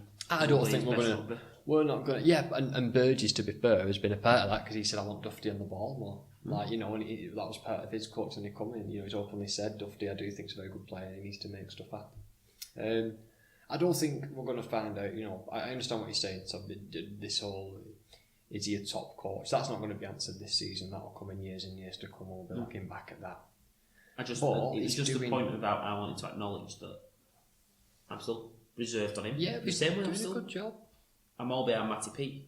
Yeah, he's only been in the job for 3 years, and you've got to be able to do it for 8, 9, 10 years. You've got to put a legacy together at clubs and to be considered the greatest managers. 100%. But he's ticked another box with that performance in the semi-final. He's come into a very demotivated side who, in a toxic culture, and he's managed to, for the time being, there's still a very long way to go in the season. 14 weeks. You'd have said last season there'll be a Challenge Cup final. Yeah. Everyone would have laughed at you. Yeah. So, in that respect, he can only do, what the job in front of him. He's winning games. He's run some tricky games away at Craven Park. He's gotten to a Challenge Cup final and gone to Wembley again. And the fans and Warrington Town, they'll be buzzing with it. And enjoy it whilst it lasts, because it's going to be a cracking final. Yeah, 100%. Loads of fans go down there, be a cracking final. That. And do you know something? We always, when we beat Warrington, we can be on this podcast and it's like beating, local rivalry, a bit of history between the two clubs. But in respect, actually, when you think about the bigger points of the game, I remember, the games against Warrington was away at Halliwell Jones. We were getting battered. Ben Flower got sent off. Gelling did the intercept, front roll, and give it the pistols, and all that. Close battles, bloody battles. Not battering Warrington. I remember fierce, competitive, close games. Going to Warrington. Yeah. We really struggled at Warrington, especially in our early childhood. I'm talking pre-2010. Even the last 2 years we've been there, it's been tough. Last year was tough. Even though that was a poor Warrington side. But at that point, it was still pretty good. Just off the back of Good Friday, we'd come off Good Friday, we had no field. The year before that, with that pink kit, it was like, we've got St Helens next week in the Cup semi. Are we going to do it? Are we not? I remember Ian Thornley on that day. Yeah, well, Ian Thornley scored because they were panicking about field, because he'd started the season like house on fire. Yeah. Right, I think that wraps it up, lads. We'll come back and talk about the success of the NRL Magic Week. Yeah, well, there'll be plenty more on that Cup final preview. We're not doing it now. No, we're not talking about that now. 3 weeks away. Thank you.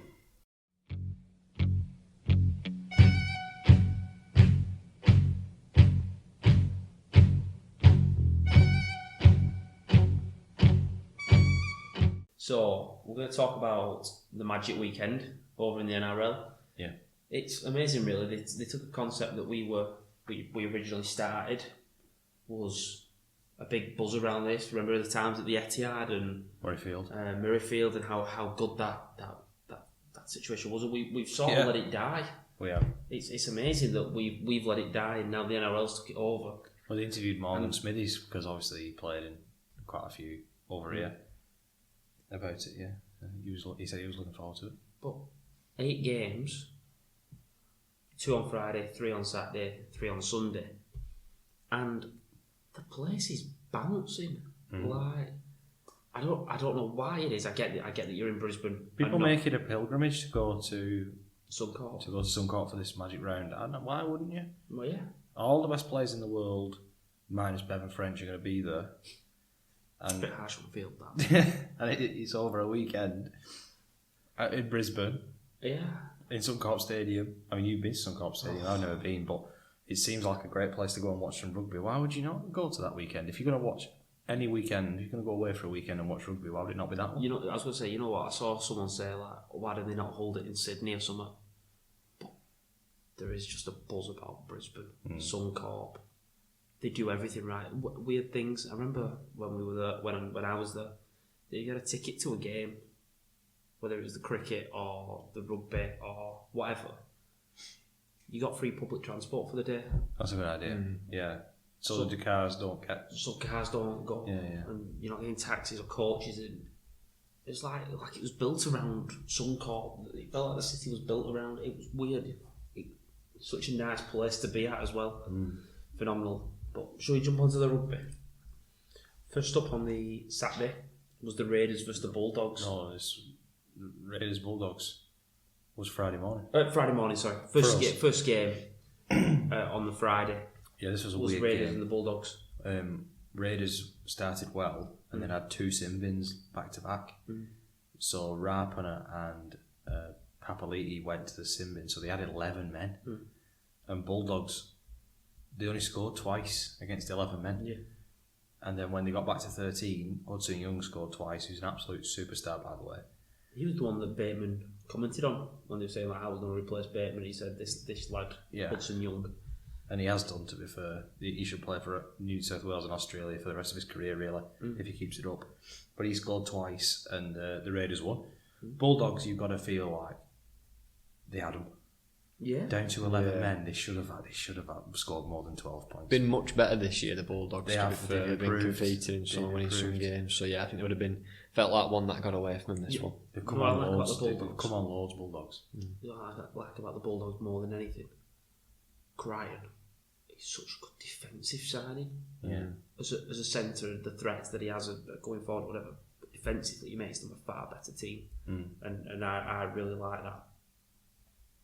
Let's jump over to the home team, who was made to go in the away changing rooms, I remember hearing. Away changing rooms, that's triggering a memory. We'll be in the away changing rooms at Wembley. Yeah. Because it goes off alphabetical order. So unless we ever play... Who could we play? York? I can't think of any other teams. York Acorn, if they got to the final. But it not goes Acorn though. I don't know. Acorn versus Warriors. No, I think it goes off WI, so obviously that's later in the alphabet than WA, so they'll get the nice home dressing room. I think the away changing room will be pretty nice as well at Wembley. Yeah, I'll be honest, I don't think it's going to be a... It is pretty nice. So, the Seagulls versus the Broncos. Decided by 1 point, the Broncos winning 13 points to 12. Chalk Madden got the drop. Madden. Yeah, He's filling in for Reynolds. Yeah, they went 12-0 up Broncos, and I thought, oh, they'll cruise here. And then The Eagles did well and obviously dragged it back. come and dragged it back. But So, just before we move on to the rest of the games, I was thinking of this. I always think games that are won within 12 points are always pretty close. 2 converted tries, 3 unconverted. I always think that's a close game. yeah, you're going to say how many close games there were here? Yeah. All of them apart from one. All bar one. 7 really close games, and the bye pushed the Dragons close. Yeah. We've said this before, the NRL doesn't have as many blowouts as we do. They still have the blowouts and they still have the big scores, but it feels like both teams can compete. Do you know what's interesting? I think I might have mentioned this before, that I find interesting anyway. When you look at these scores, and we'll go down them in a second, but we've had a 28-24, a 38-30, a 28-22, a 22-20. They're always high scoring. Team score. They're not 16-4, they're not 10-6. Do you know what I mean?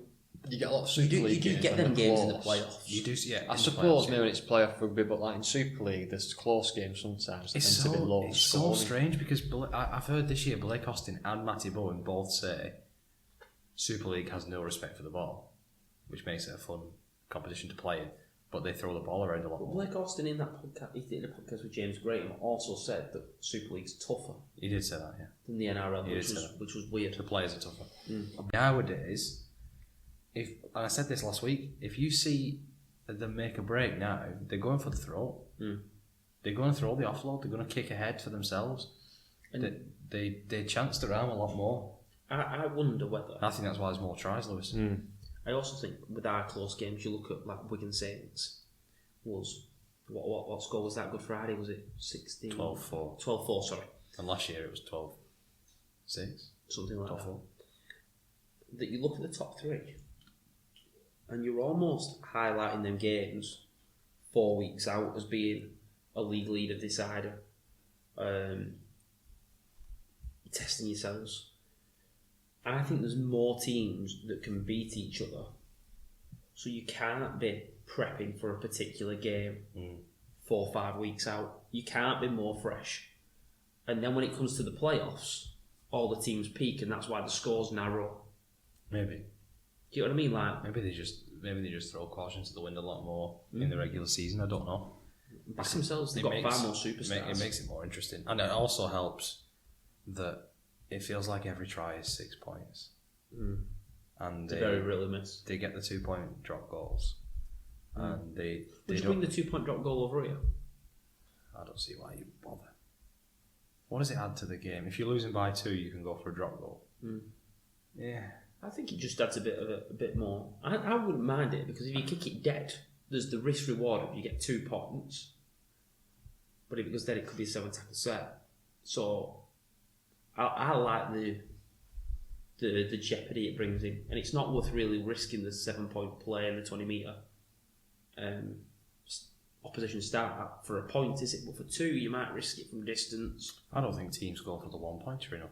No. When you're up by 6, 12, go for a 1 pointer. You get the ball back if you score.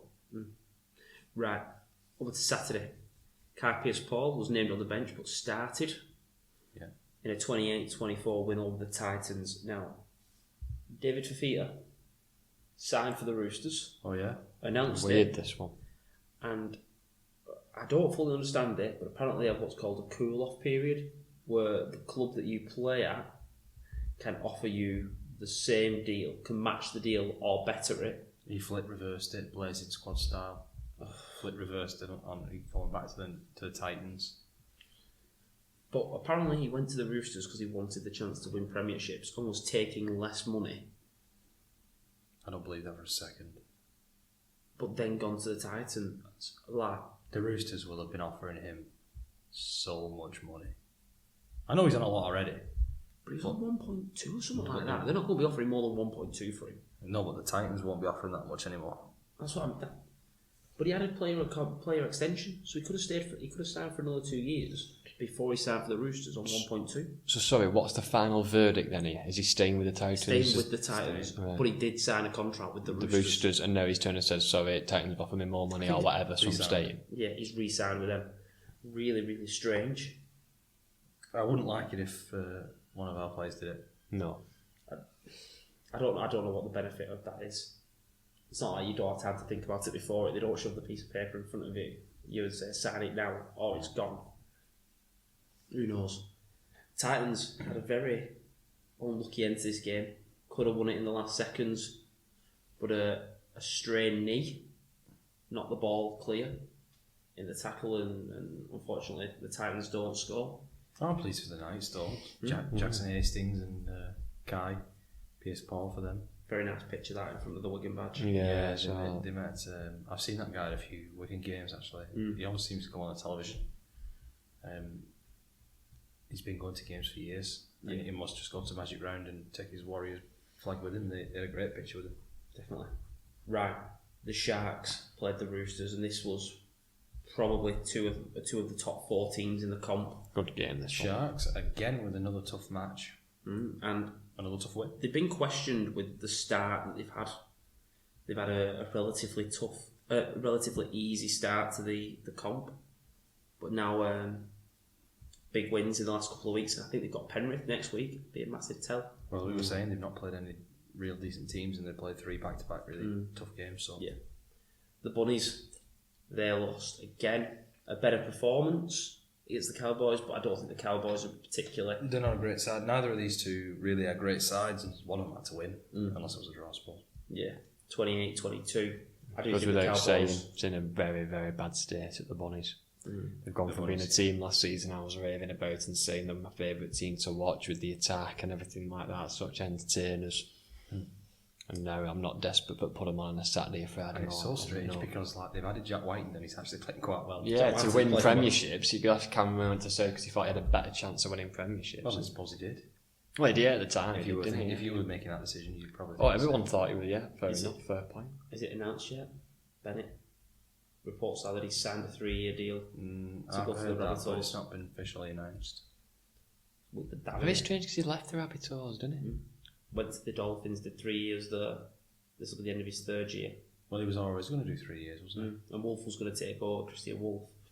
But the fact that he? It's not 3 years at the Dolphins, is it? he did the setup year. Oh yeah, he did. He went for a year to set him up, and then did 2 years. How much work do you think he actually did in that first year? He had to build a squad, didn't he? Yeah. And apparently people kept turning him down big time. Fletcher and Handy were trying to sign players for him. I remember that. But I'm just going to skip a game because that's Saturday wrapped up and talk about a team that have just sacked the coach or left by mutual consent. Sacked him. Terminated it was the word it used on the official report this morning. Brad Arthur left the Eels. He said Brad Arthur has been terminated. Sounds a bit over the top. Schwarzenegger, the CEO of the I don't know what. Eels. But the Storm battered them 48 points to 16 He just said when he was on his way out, said, I'll be back. Yeah. after 11 years. They got to a Premiership final. Not really won anything. Not had a long consistent spell there. The thing I find really weird is it's now that they've sacked him. If you get what I mean by that. Yeah. They've Well, waited to get Moses back. you can't trust a man who let Bevan French and Jay Field leave in back-to-back seasons and replaced them both with his own son. I forgot And then let him leave. I'm waiting for us to sign him. We like all his cast-offs, don't we? that. Yeah. Storm, effective as ever. The only real blowout of this game, 48 points to 16. Yeah. Now- the only blowout. But if you were guessing one of these games is going to be a blowout before the Magic Round, I guessed this, or maybe the Knights or the Titans. no, I would have guessed this, definitely. By the biggest margin. Right. Warriors versus the Panthers. The Wars. They get back to winning ways finally. They needed it. They really needed it. They've been on some really close, narrow losses. 22 points to 20 over Panthers. Weird post-match press conference, you see that? Very Isaiah, you all had to answer all the questions. Ivan Cleary only spoke for about 17 seconds total, which is weird because He's normally really, really good. And when he lost to us, he was quite gracious in defeat, wasn't he? In fact, they both were. But have you seen, one of the questions was apparently that set him off was that the Warriors had a young side. Did they just want it more? He doesn't like it when you question his side's desire. And No, why no. would you, I guess, if you're a coach? Especially when your team's won Three-peated, yeah. on the bounce and probably still favourites to win the fourth. I wouldn't back against them. Now, last game, the Finns beat the Tigers 24 points to 12. The Hammers back, got a double. I just love watching the Dolphins play. Yeah, the Dolphins are a fun side to watch. That's it. They make the game fun. They are a fun side to watch. They play simple rugby.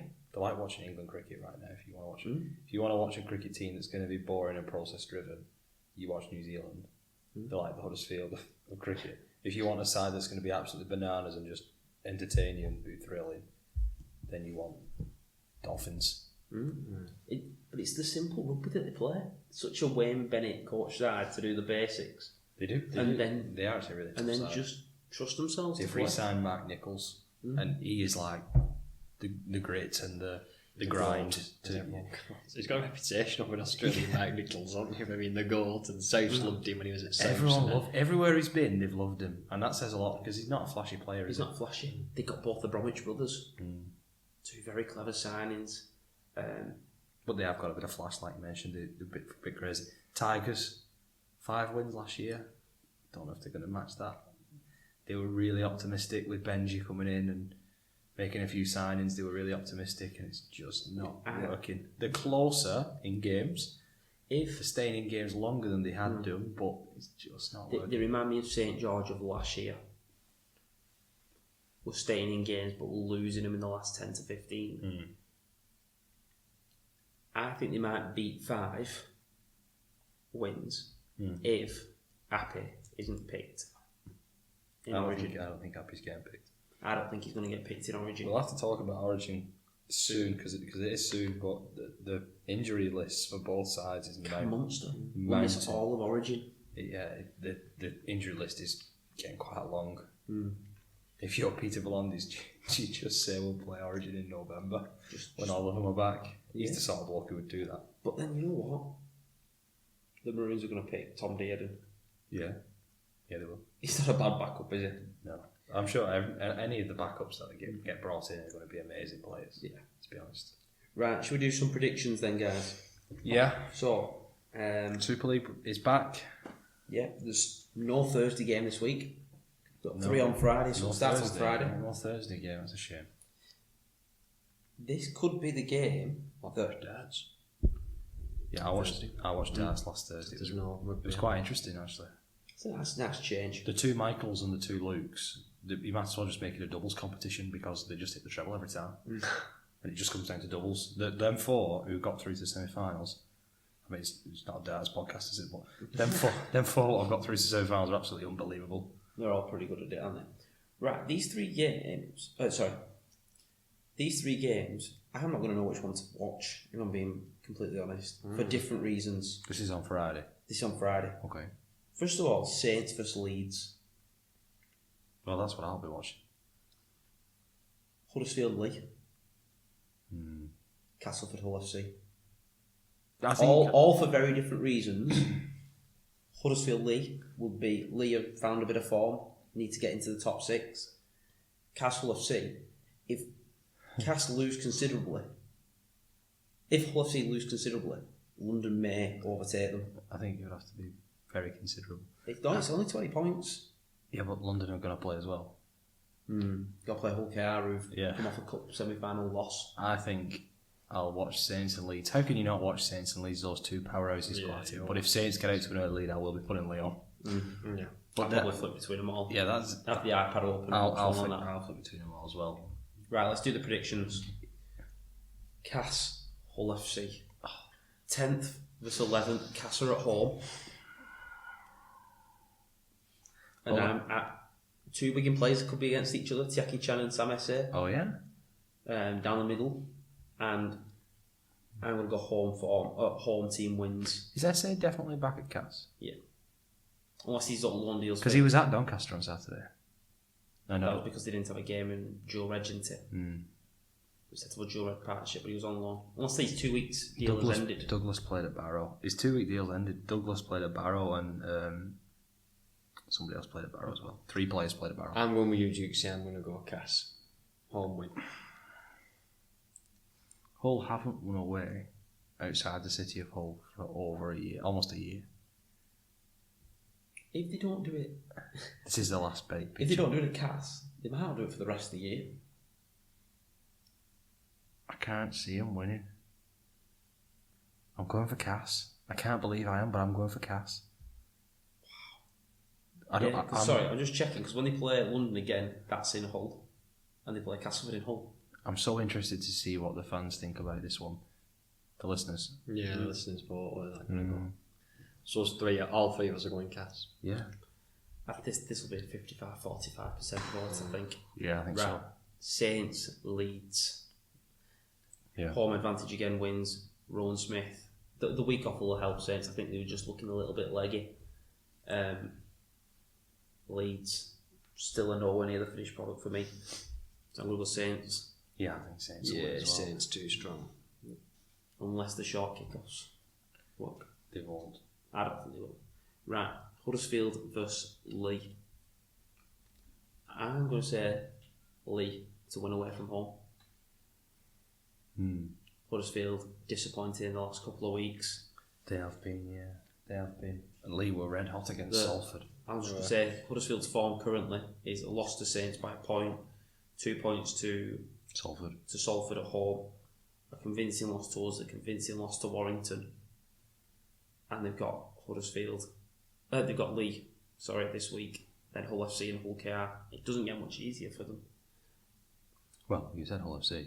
Yeah, but then it's Hull KR, Catalans, Wire. I think they'll get a win this time. You think Huddersfield? I think Huddersfield, yeah. Lewis? I think Lee. Though Lee finished before the cup break, they were made up form, attack looking nice. I just don't think the break came at the right time for Lee.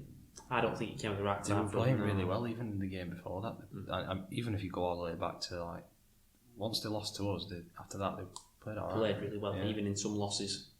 Right, Catalans versus Warrington. In Catalans, What a game this is going to be. That's a good game. half That is a good half game. 5 kick-off. Oh! Half 6 kick-off, sorry. Half 6. I was going to say that might be BBC, but it's not, is it? No. I'm going to go Catalans.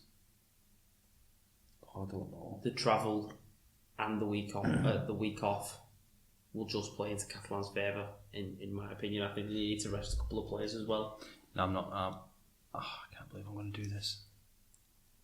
I'm going to go for Warrington. I think Catalan haven't impressed me for over a month since they played Hull KR. I think Catalans beat Warrington since in then, Warrington. not since then though. At the start of April. Yeah, they've not impressed me since that game against Hull KR. 20th of April it was. I think They've lost to Wigan and beat Leeds. the but 26-0 against Leeds. I think off a week off, Warrington are firing. I also think Warrington will rest everybody against us, like I said before, and that'll just be a reserve game. And I think Warrington and Wigan will both go really strong this weekend. I can see Warrington winning and then taking the foot off the gas. It makes it interesting. I'm just going to say this. If one of these teams, Wigan or Warrington, lose this week. You know, in 2022 when we got to the final, we lost to 2 weeks previously. We lost to Huddersfield, where we sent the kids, and we lost to Hull FC, where we played mostly our full team, but And we're poor in that. we were pretty poor and we had an eye on final. You can't afford to do that this time. Last year, just say last year as well, Wigan played Lee 2 weeks before, 2 weeks before the final. then played Hull KR, and Hull KR played all the kids. We butchered Lee at home on Channel 4. Yeah. And it was, how would you play it? It'd be interesting. If one of these teams loses, do you want to go loss? You need at least 2 points into the next 2 weeks because you can't afford to go 4 points off the pace. The way this top 6 is going this year, and you want to race for the top 2, you know what I mean? I'm just going to check it who, obviously, Warrington play after the... Because we could still finish second in that 2022, even though we gave away them 2 weeks. Because that's that final. Warrington play Salford at home. That's a tough run in that. Catalans away, Wigan That game at only home. just happened. We play Cass again. We're going to Cass. Oh, I know. Who are you going, man? I'm going to go Warrington, and I don't normally do that. Catalans at home is normally my safe bet. Me too. I think this means more to Wire to win it. Catalan lose, I don't think it's that big of a deal for them.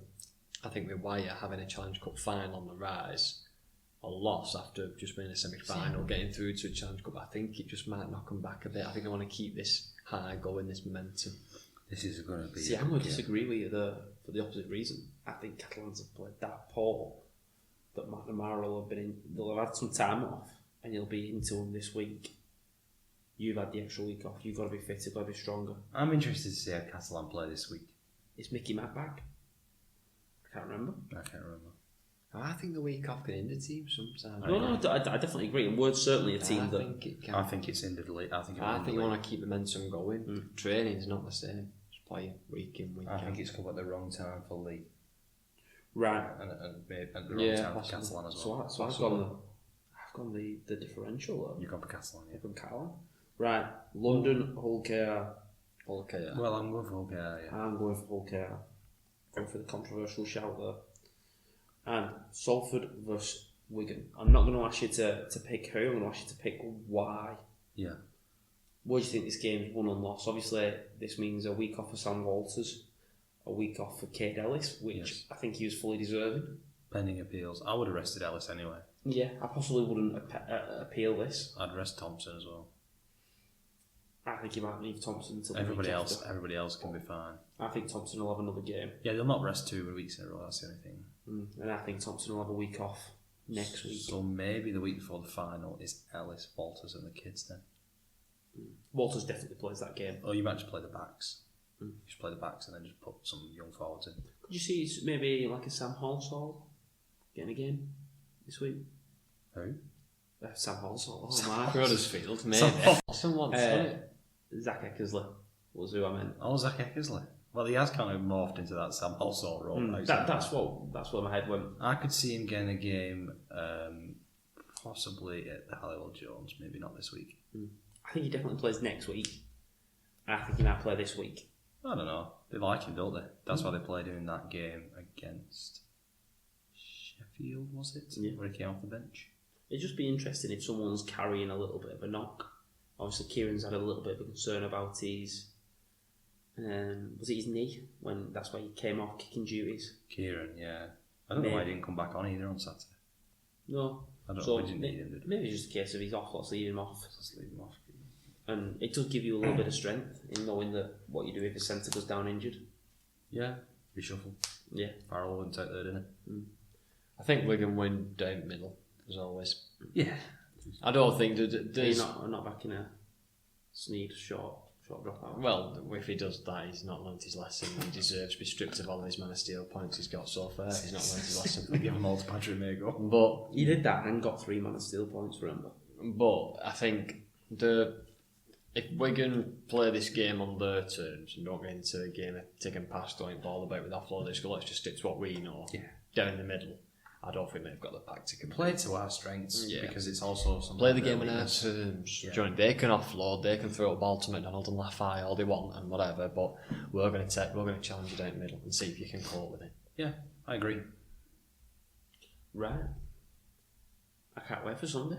It's going to be a really good game. Yeah, I think the rugby this week's going to be really, really good. Yeah, a lot of good some crackers in there, definitely. There's probably only the London Hull KR game where you would massively favour a side. Well, you think it's a foregone conclusion. Because even Saints Leeds, you think if Leeds turn up and they've got it in them to pull out a performance. They beat Saints twice last year. So who knows? Right. Thank you for joining me, lads. It's been a great episode. Always better after a win, and it's always better after an important win. Yeah. We're going to Wembley. We are. I can't wait. Cannot wait for Wembley. 3 weeks. 3 weeks. Countdown's already on. Yeah. Right. We'll be back next week. Hopefully following another win. Hopefully following a win at Salford. See you then, guys.